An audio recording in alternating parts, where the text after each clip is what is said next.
Alright, so we're going to do a little after run review and upgrade with the SC10GT.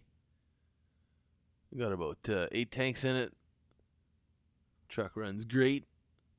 The thing I did first do was cut out the hole for the exhaust, opened up the side and the front, and also the back because the pull start was rubbing out. Just suggestions out of the box. Other than that, truck ran great. If you guys haven't seen the footage, check it out. Great jumper. Lands like a champ. But that is a hang up right there. The battery box was quite a pain to get at. Ultimately 6 screws. 2 of them are almost impossible to get at. And the top 2 are pretty tough because of the shock towers. The only other thing that I would do is change the fuel tank, which I did pick up. Run times are pretty low. And primer bulb just for ease.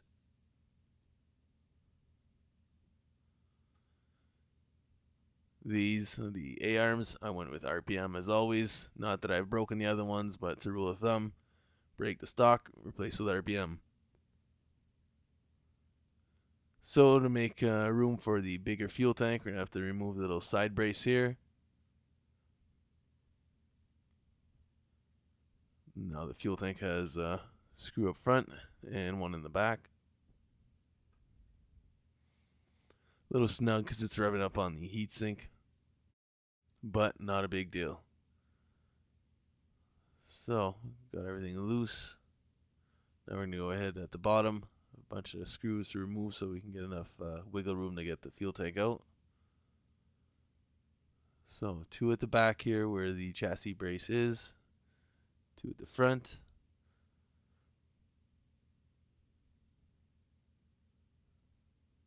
And we should be able to slide the tank out. Alright, so dry fit the new one. See if it goes down. No. So it's going to fit from the top. The other one was from the bottom, but this one here is quite a bit larger. So put the tank back. Tighten up the front. Get chassis brace screws back in there. Once we get that lined up, the front should lock in pretty easy.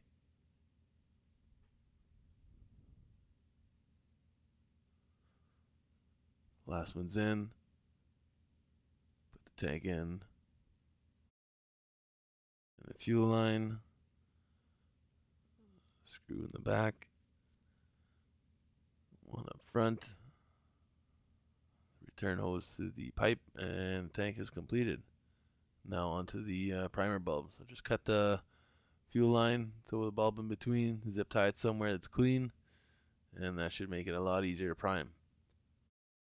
And now the only thing left to do is test what kind of run times we're going to be getting with the larger fuel tank. That should be tomorrow. So guys, thanks for watching. Please thumbs up and subscribe.